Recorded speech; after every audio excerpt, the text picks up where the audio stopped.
Good morning, good afternoon, good evening to wherever you are at the moment, and Assalamualaikum warahmatullahi wabarakatuh. First of all, I would like to express my deepest gratitude to the committee of ICON-ELT who have given me a chance to present the study I conducted, which is entitled Bridging Up Challenges and Mentality of Online Learning from Pre to Post-Pandemic to Develop ELT Performance. Second of all, I'm Faridah and from STKIP Jombang. This study is actually triggered by the numbers of studies that have been discussed about the challenges in ELT from pre to post-pandemic, especially in Indonesian context. But those studies are merely concerned on one particular problem or challenge in one certain context. So the study aims to gather the evidence from the selected studies to synthesize them and make the point stronger. We all know that English is the first worldwide lingua franca and used in many of countries. So therefore about 375 million of first English speakers and therefore about 750 million of second English speakers. Considering its importance, it is widely used or massively used in many aspects of our lives, such as in high-level government, finance, industry, or even for academic purposes. For one concrete example is when we arrived in the airport, we're not getting confused of where we're going next, since the notice boards are posted for international port and most of them are written in English. And there may be other several reasons of why somebody learns English, since it's not only enable us to communicate with other people, but it is the second most common language in the world. In this case, many people tend to come to course to help them improve their capability of English.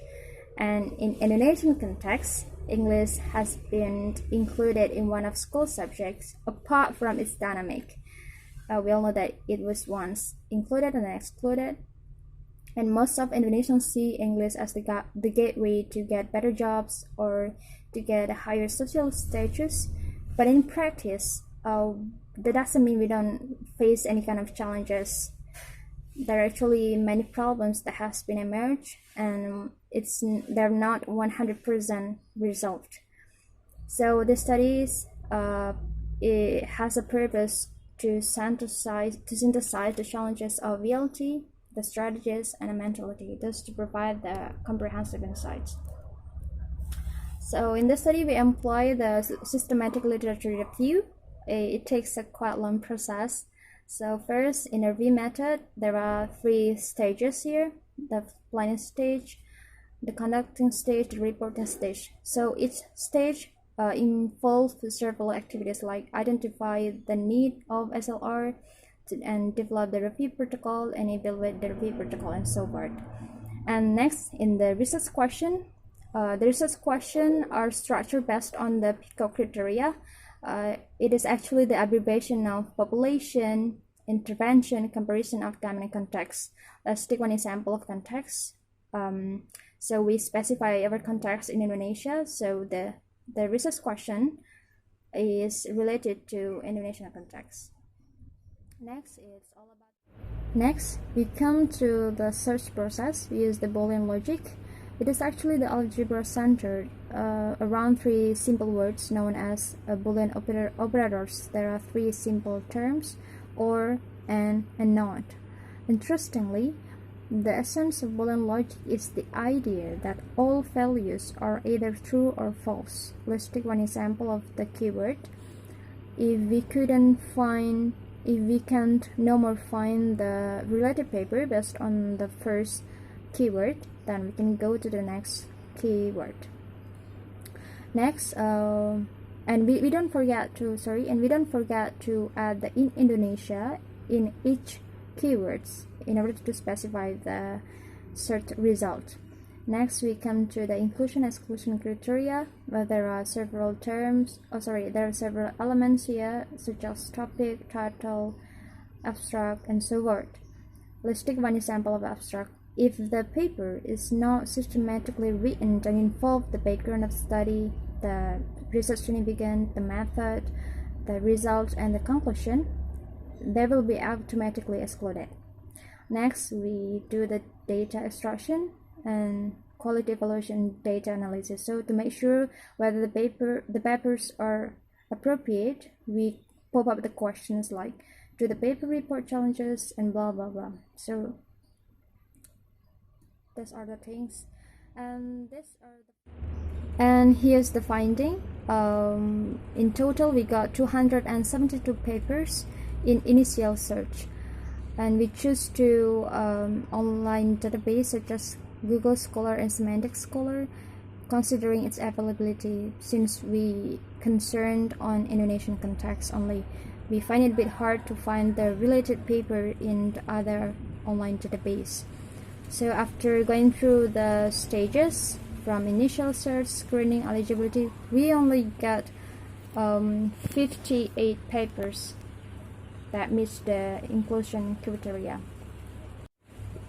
From those papers, we identify the challenges in English language teaching, and we specify the challenges into 4 points: for technical issue, pedagogical issue, socioeconomics, institutional and governmental policy issue. So we just present two results here about technical issue and pedagogical issue. Let's take one example of the problem that has been emerged in a pre-pandemic. The absence of adequate facilities, it becomes the problem in post-pandemic. So it is actually the continuation problem or the continuation crisis, that the first crisis has not been resolved and it continues to the next period. And the next table, it is the strategies identified in a previous paper. I mean, the strategies comes from the previous papers that reveal the challenges. I mean, some paper may propose the strategies to overcome the challenge and some may not. So these are the strategies that we identified. It is classified into 2 points: pedagogical, institutional, and governmental policy strategy. So let's take one example of pedagogical strategy. To conduct the student-centered approach. It is the strategy proposed in a pre-pandemic. While in post-pandemic, it is also proposed a strategy to create an online open and interactive discussion. These two strategies actually convey the same meaning, that as teachers, we really need to pay attention to the students' growth. Next, it's all about the mentality of online teaching and learning. There are 11 papers identified here. 4 papers are identified as ready, and 4 others are identified as not ready, and the rest of it are in moderate level. And let's take an example from Karnia's study. It is taken from the teacher's perspective, where they are willing to improve their readiness by attending some workshops that train and prepare them to adjust the material and choose the suitable learning model. Next study comes from Meladina and Saswida. It is identified as unready, since the student face difficulties of internet services, internet budget, and lack of understanding. And this is quite interesting actually, that after knowing the challenges, the strategies, and the mentality of online learning itself, as the consideration, what should we do next as the future of ELT in Indonesia? The problem that arises actually have to be the collective problem that requires the participation of various parties. And despite the comprehensive image of future learning, moral and material support from policymakers and education stakeholders should also contribute to the development of education. In addition to technical issues, strengthening the human resources should also be a priority of our development. And this research is expected to be a trigger as well as an alert for every element involved in education.